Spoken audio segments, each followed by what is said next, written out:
Bienvenue dans cette vidéo de présentation de l'interface de travail Figma avec lequel vous allez vous familiariser tout au long de la formation. Dans cette première partie, on va s'attaquer à la barre d'outils Figma et explorer les différentes fonctionnalités qui sont disponibles. Donc, on va s'attaquer uniquement à cette partie en haut ici.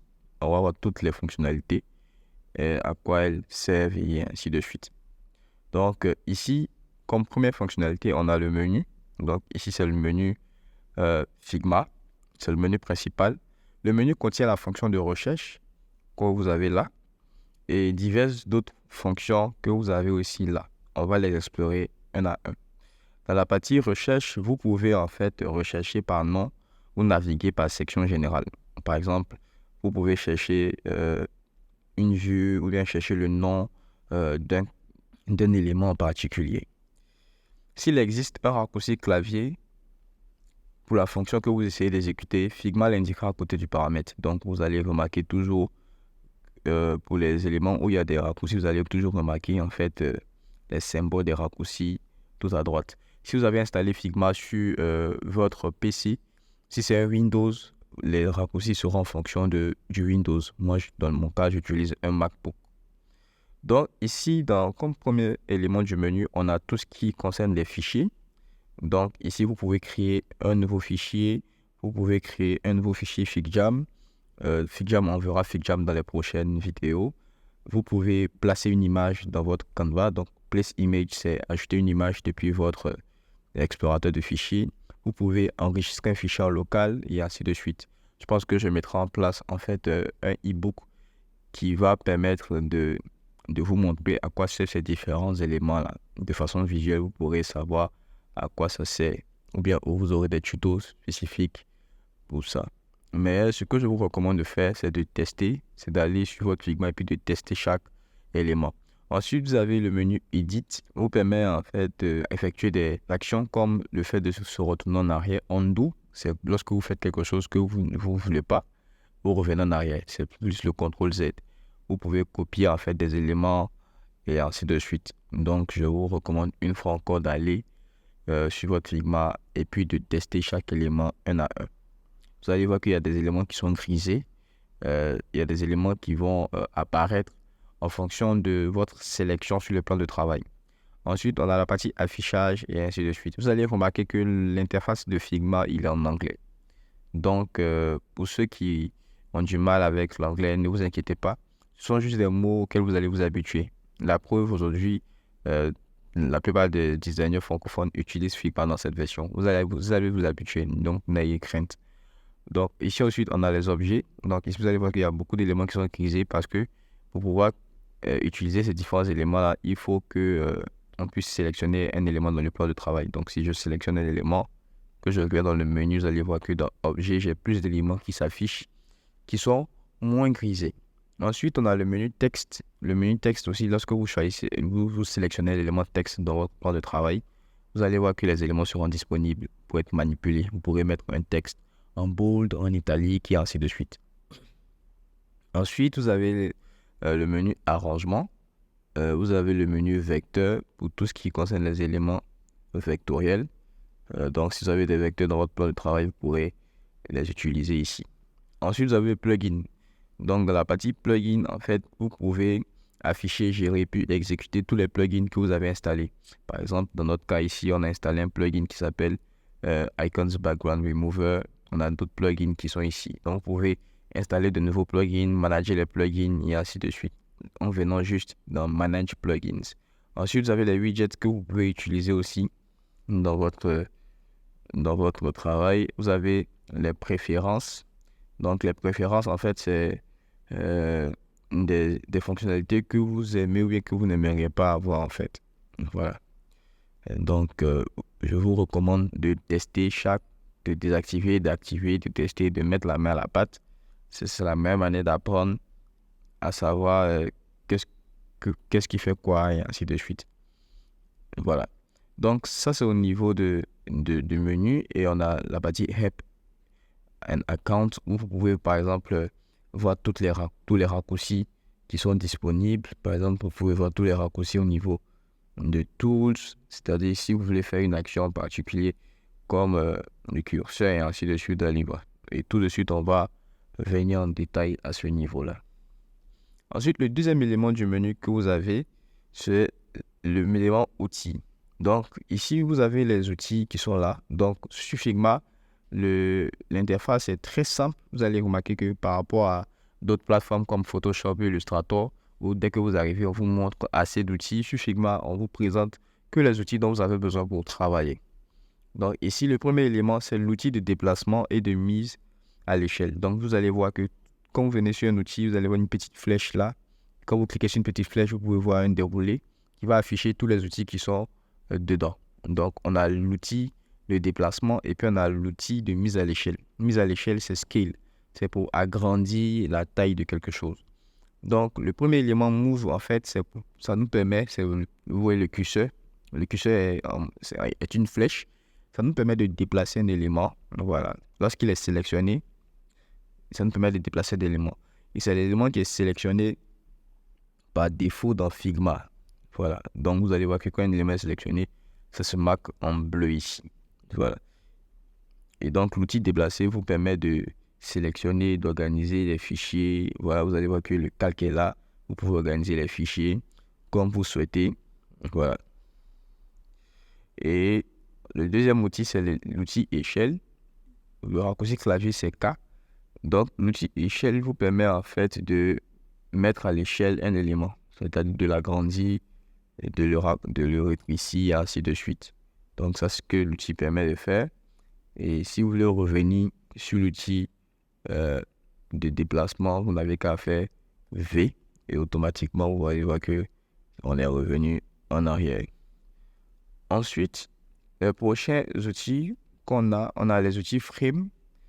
Donc, vous cliquez sur Frame et vous allez voir que quand vous cliquez sur Frame, automatiquement à droite, il y a un menu qui va apparaître ici et avec des options. Donc, vous pouvez choisir en fait ce qu'on appelle des plans de travail.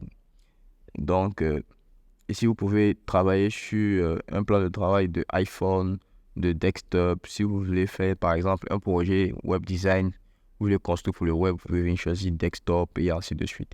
Et comment ça fonctionne? Vous venez juste là, vous sélectionnez desktop, par exemple, et automatiquement, vous allez voir qu'une frame a été créée.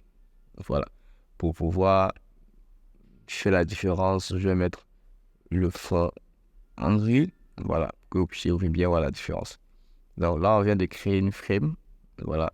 Et une frame, c'est ce qu'on appelle un plan de travail. Vous allez remarquer que pour tous les frames qu'on crée dans notre plan de travail, l'icône qui est affichée, c'est le hashtag qui est là.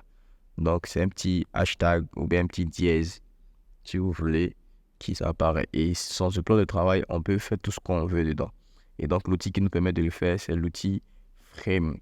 Et quand vous cliquez à droite, vous allez voir d'autres outils qui sont en dessous. Donc, on a l'outil Section et on a l'outil Slice. Donc, voilà.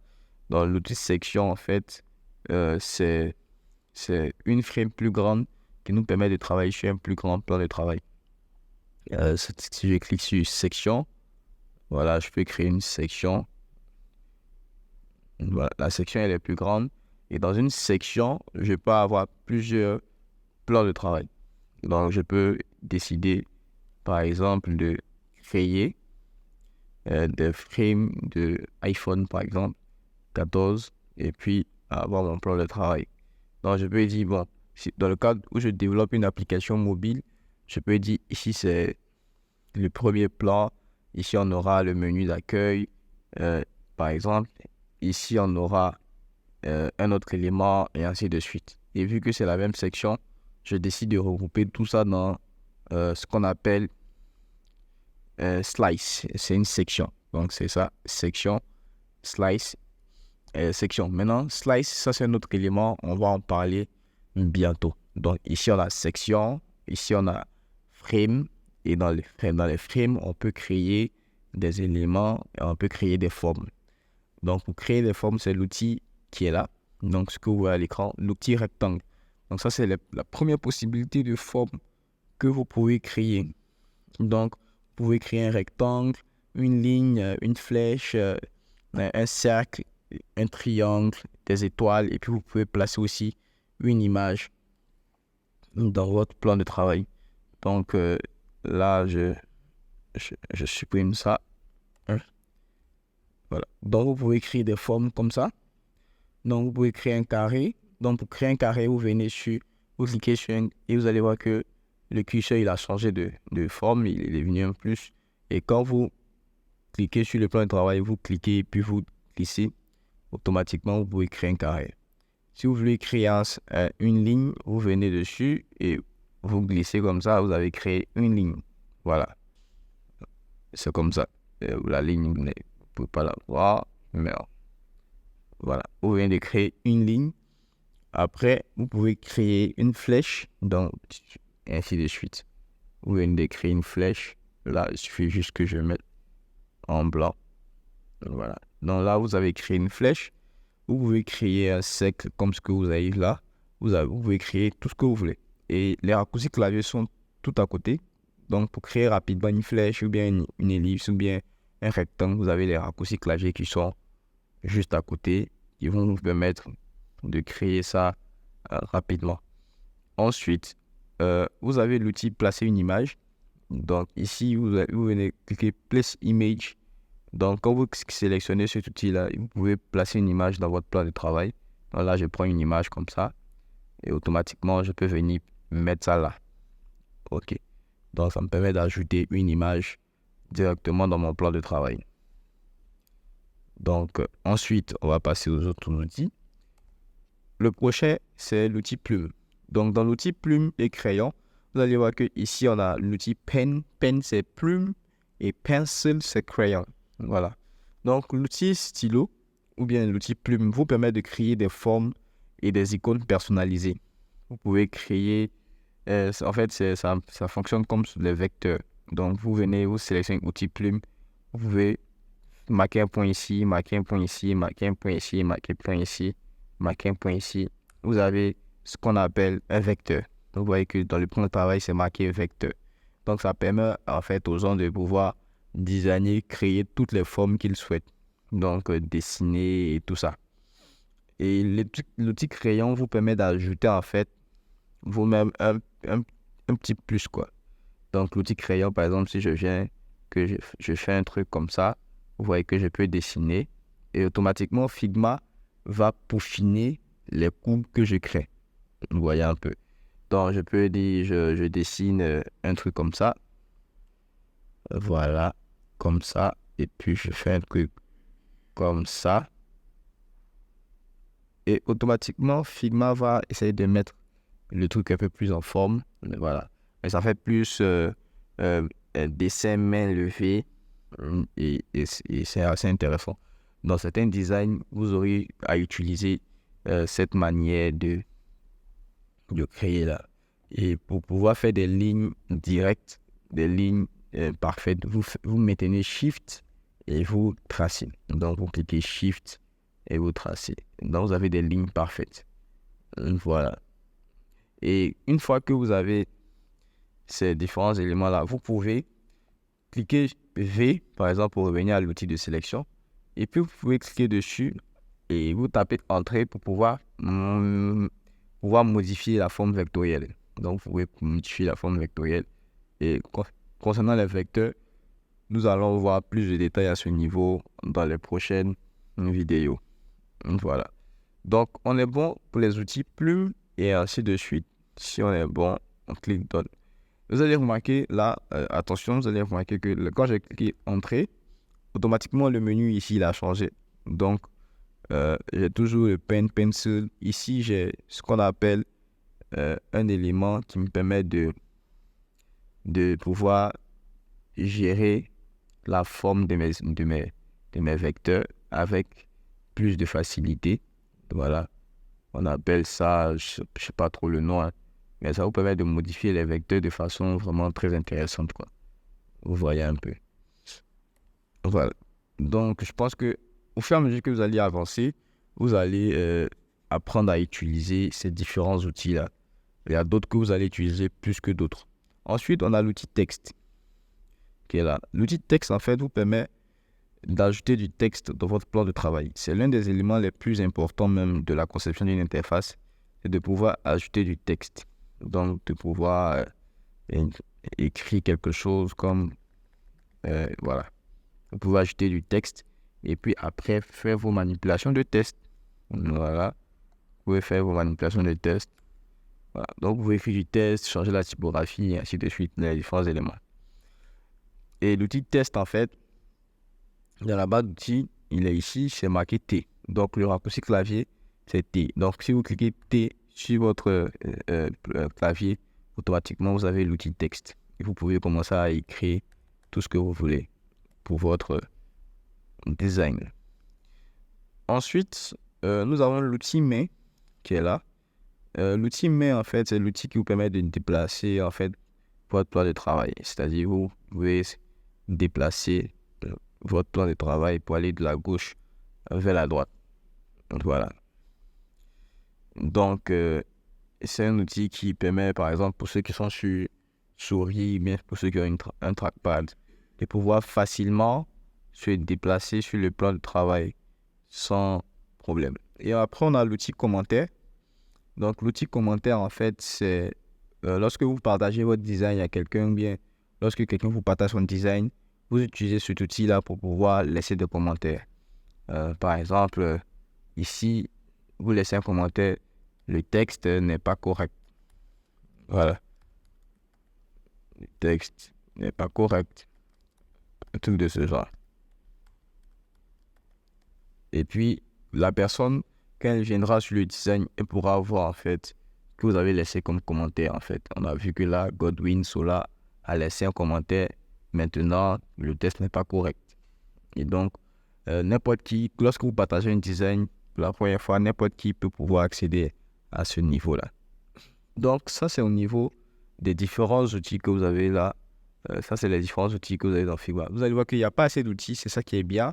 Il n'y a pas beaucoup d'outils, mais c'est avec ces peu d'outils-là que les gens construisent des choses comme ça. Vous allez voir, c'est avec ce peu d'outils-là qu'on construit des plateformes web et ainsi de suite. Parce que Figma est sur un principe très basique. On sait que tout ce que vous voyez sur le web, c'est que des formes, c'est des carrés, c'est des textes, c'est des cercles, c'est des lignes et ainsi de suite. Et c'est de ces éléments qu'on a besoin pour pouvoir faire une interface. On n'a pas besoin de tous les éléments que vous allez voir. C'est pourquoi il n'est pas recommandé de faire une maquette dans Photoshop ou bien dans Illustrator parce que ce n'est pas l'outil approprié. Voilà. Ensuite, on revient dans notre élément. Ici, au milieu, vous avez des options. Donc ici, en fait, vous avez le fichier dans lequel est contenu notre travail. Donc ici, notre travail s'appelle Cardinal Agency. Vous allez voir que c'est situé dans le fichier draft. Et quand vous allez venir à côté, vous avez des options. Ici, vous pouvez voir les différentes versions de votre fichier. Donc, par exemple, si vous êtes en train de faire un travail et que vous voulez revenir à une version antérieure, vous avez fait une modification que vous ne voulez plus, ou bien un truc comme ça, vous pouvez revenir dans une version antérieure. Voilà. Et vous pouvez choisir la version également ici. Ensuite, vous pouvez, quoi d'autre? Vous pouvez exporter le fichier. Voilà. Vous pouvez changer le type de couleur. Vous pouvez dupliquer le fichier, renommer le fichier. Vous pouvez déplacer le fichier comme vous souhaitez. Vous pouvez mettre le fichier en favori ou même le supprimer. Voilà. Donc, ça, c'est tout pour cette partie. Ensuite, vous avez à droite ici d'autres options. Ici, par exemple, vous avez ici votre nom Godwin Sola. Ici, vous pouvez partager le fichier à quelqu'un. Donc, si vous voulez partager votre fichier à quelqu'un pour qu'il puisse le visualiser, vous cliquez sur Share, vous copiez le lien et vous envoyez ça à la personne. Vous pouvez modifier les paramètres de rôle, les rôles que les personnes peuvent avoir sur le fichier que vous partagez.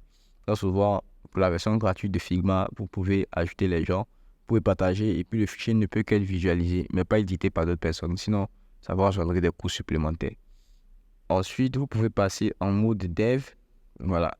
En mode dev, c'est la partie de Figma qui, après une conception, permet en fait au développeur de pouvoir facilement accéder en fait aux éléments dont il a besoin pour pouvoir reproduire le design dans son éditeur de code. Voilà, donc c'est un peu comme ça se présente et on peut revenir sur le mode normal. Ensuite, vous avez ici, c'est pour afficher ce que vous avez fait dans votre travail. Donc, vous pouvez afficher, ici on me dit qu'au moins un élément doit être fait dans le plan de travail. Donc, je reviens dans Wireframe par exemple, ici.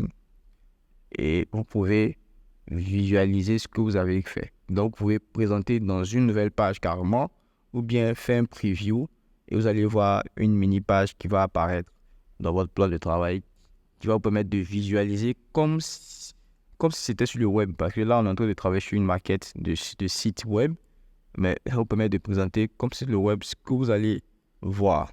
Tu vois. Et vous pouvez présenter ça aussi dans une page complète.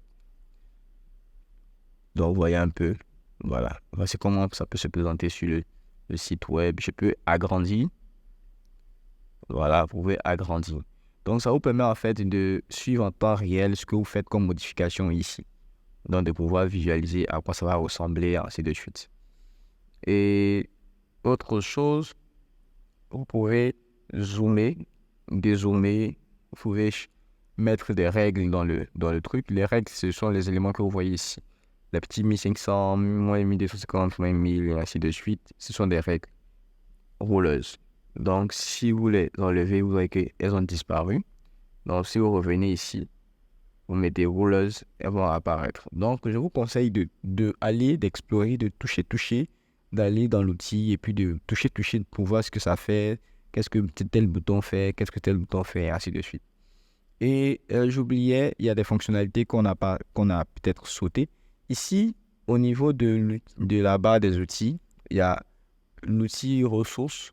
L'outil ressources, en fait, vous permet en fait d'accéder aux composants que vous avez créés dans votre plan de travail, d'accéder aux plugins que vous pouvez utiliser, et vous pouvez même rechercher de nouveaux plugins à utiliser. Donc, voici, ça, c'est les plugins que j'ai utilisés récemment. Et il faut se dire que Figma est un outil exceptionnel parce qu'on a assez de plugins qui nous permettent d'avoir accès à des fonctionnalités encore plus avancées, encore très avancées. Vous pouvez avoir par exemple un outil qui enlève directement le background de vos images, un outil qui crée des textures, un outil qui fait beaucoup de choses. Donc vous avez plusieurs outils, vous pouvez mettre des icônes directement dans Figma sans souci avec les plugins. Et vous avez les widgets aussi qui fonctionnent un peu comme les plugins mais un peu différemment, qui vous permettent d'ajouter au fait aussi des fonctionnalités dans votre élément. Et ensuite, lorsque vous sélectionnez un élément, vous allez voir que ici dans le menu, dans la barre des outils, les éléments ont changé. Donc, ici je sélectionne rien, vous allez le voir que c'est le nom du fichier qui est affiché. Mais dès que je sélectionne un élément, ça change. Donc, qu'est-ce que permet ces éléments-là? Donc, on va faire un texte, on va créer un rectangle et on va créer un cercle. Donc, raccourci O, et puis vous créez un cercle. Voilà. Donc, là, j'ai un cercle qui n'est pas forcément parfait. O, voilà. Donc, voici deux éléments que j'ai. Et je vais essayer de vous montrer un peu à quoi servent les outils qui sont là. Donc, ici, en fait, quand vous cliquez ici, vous pouvez faire ce qu'on appelle une modification vectorielle. Donc, l'outil que vous avez, l'élément que vous avez sélectionné passe en mode vectoriel et puis vous pouvez, par exemple, venir faire ce qu'on appelle une manipulation vectorielle. Ça vous permet de créer des formes qu'on n'a pas l'habitude de voir dans Figma. Donc, vous pouvez venir et puis faire un truc comme ça. Vous voyez un peu. Bien faire un truc comme ça. Voilà. Faire un truc comme ça. Donc, vous pouvez faire des manipulations. Voilà. Donc, là, on est passé d'un cercle à un truc, une forme un peu plus personnalisée grâce à cet outil-là. Ici, c'est pour créer un composant.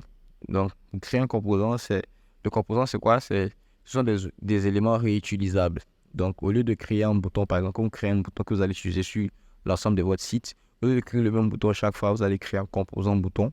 Et c'est ce composant bouton que vous allez utiliser à chaque fois. Et vous pouvez même créer des variantes pour ces différents éléments. Et ça, je pense que ça va être l'objet de prochaines vidéos. Voilà. Parce que c'est des thèmes, mais c'est des notions qu'on doit avoir vraiment indépendamment. On peut passer beaucoup de temps dessus.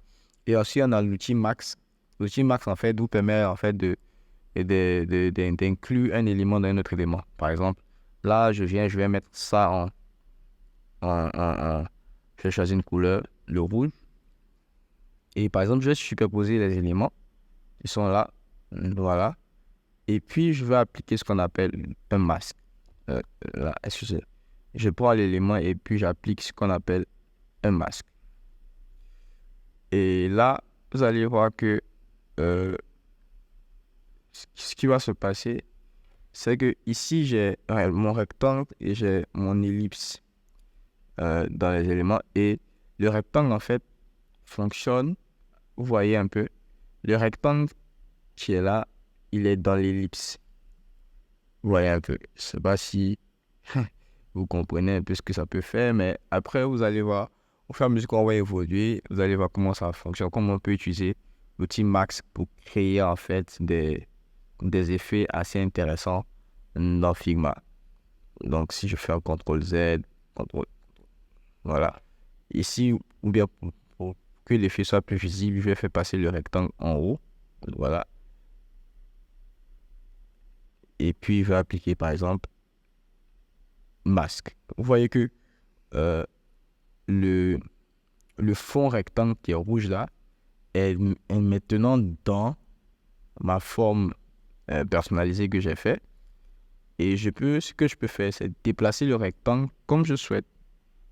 Vous voyez que ça fait des effets. Je peux faire des trucs comme ça. Donc, voilà. Mais après, vous allez vraiment voir comment ça fonctionne en détail. Et puis, vous allez utiliser. Vous allez aussi voir des tutos YouTube, si vous ne comprenez pas, pour voir comment, à quoi ça sert l'outil masque et comment on peut l'utiliser efficacement. Donc là, je fais un CTRL-Z encore. Voilà. Donc, je mets mes 2 éléments. Ensuite, vous avez les outils d'association ici. Donc, vous avez ce qu'on appelle des Boolean Groups. Ça vous permet soit d'associer des éléments. Donc, je viens ici, par exemple, je rapproche mon ellipse avec mon rectangle et je les sélectionne les deux. Dès que je les sélectionne les deux, je peux voir cette fonctionnalité-là. Je peux les unir, donc ce qui est là. Je peux créer une intersection entre les deux. Voilà. Ou bien, je fais un CTRL-Z. Ce que je peux faire, c'est créer une intersection également. Donc, c'est la partie où ils vont se croiser qui va rester. Je peux créer quoi d'autre? Je fais CTRL-Z. Je peux créer une exclusion. Voilà. Ça veut dire que la partie où il se rencontre va être exclue, va être enlevée. Et automatiquement, quand vous finissez de faire ça, automatiquement, les 2 éléments deviennent un vecteur. Et ce vecteur-là, vous pouvez par exemple cliquer sur Entrée et vous allez voir ce qu'il y a dedans. Vous allez voir qu'on a un rectangle dedans, on a une ellipse dedans. Voilà. Et si vous cliquez sur l'élément, vous pouvez maintenant cliquer sur Entrée même pour changer les éléments vectoriels. Donc, vous avez ça. Ça devient un élément et vous pouvez les déplacer ensemble. Donc, ça que c'est en fait ces différents éléments. Alors, je vous recommande de toucher un peu l'outil et puis de voir par vous-même ce que vous pouvez faire avec. Voilà. Est-ce qu'il y a un autre élément que je n'ai pas mentionné? Je pense que là, on a tout vu par rapport à la barre des outils. Voilà, je pense qu'on a tout vu par rapport à la barre des outils. Donc, on a vu cette barre. Dans la prochaine vidéo, ce qu'on va voir, c'est la barre des calques. Donc, tout ce que vous voyez ici, ce qu'on appelle des calques. Et puis, on a les pages ici. Et on va voir en fait la barre aussi de personnalisation. Ce qui nous permet de modifier le design de nos éléments. Par exemple, de changer la couleur en noir ou bien en ce qu'on veut. Voilà, je vais vous montrer ces différents outils-là, comment ça fonctionne. Et puis, quand ce sera bon, vous aurez plus ou moins une connaissance de base en Figma. Et puis, on va maintenant passer aux exercices de design. Donc, pour que vous puissiez apprendre à créer n'importe quelle composition design juste en respectant des règles bien précises qui sont bien définies. Donc, merci et rendez-vous dans une prochaine vidéo.